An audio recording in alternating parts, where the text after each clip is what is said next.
At 2 a.m., my sister quietly took my credit card as I slept. By dawn, $15,000 had vanished, spent on a luxury Japan trip and lavish presents with our cousin.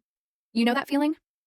That deep, gut-wrenching realization that the person you've always loved, your own flesh and blood, has not only betrayed you in the most unthinkable way, but has done so with chilling, calculated precision while you were sound asleep in your own home?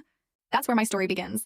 Because for me, Hazel Williams, waking up to find $15,000 stolen by my sister wasn't just a financial hit. It was the brutal demolition of a lifetime of trust. Before that nightmare unfolded, I thought I had everything figured out.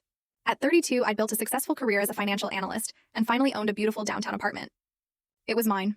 But my younger sister, Brooke, always our parents' favorite despite her history of irresponsibility, she knew exactly how comfortable my life had become. What I never expected was that she'd wait until I was utterly vulnerable, until I was deeply, irrevocably asleep to shatter it all.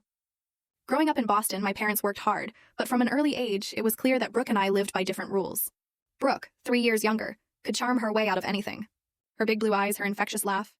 When she broke a neighbor's window at 7, my parents called it an accident and praised her athletic ability. When she failed math in 5th grade, oh, that was the teacher's fault for not appreciating her creative mind. Me? I was the responsible one. Perfect report cards, spotless room. Any mistake was met with a quiet disappointment that cut deeper than any scolding. This double standard shaped us. Brooke learned she could get away with almost anything. I learned self-reliance, a fierce financial responsibility that became my bedrock. By 16, I was working part-time, saving every dollar for college. My parents made it clear they'd help, but I had to contribute significantly. Brooke, meanwhile, bounced between hobbies, never developing that crucial discipline. College was a grind. Boston University, partial scholarship, 20 hours a week at a coffee shop, a near-perfect GPA, competitive internships every summer. I learned to function on little sleep, to budget meticulously, to never expect anyone else to solve my problems. After graduation, the job market was brutal, but I was relentless. 9 months as an administrative assistant, countless applications, piles of rejection letters. Then my break, a junior analyst position at Morton Financial. It was modest, but it was my foot in the door.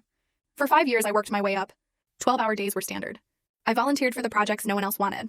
I built a reputation for thoroughness, for reliability. Last year, when a senior analyst position opened up, I earned it through sheer determination. And with that promotion came a substantial salary increase, enough to finally buy my dream apartment with floor-to-ceiling windows overlooking the full story video added in below.